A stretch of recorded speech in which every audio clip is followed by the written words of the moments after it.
哪一句？台湾谚语。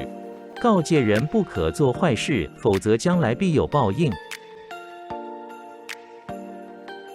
台湾谚语。取材于台湾闽南语常用词词典。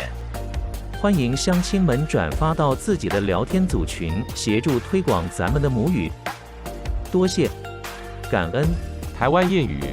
夜头三笑有神明，告诫人不可做坏事，否则将来必有报应。谢谢您的观赏，希望您会喜欢我为您制作的影片，请支持我，点击 subscribe， 然后再单击小铃铛，请点击下面观看同一系列的影片。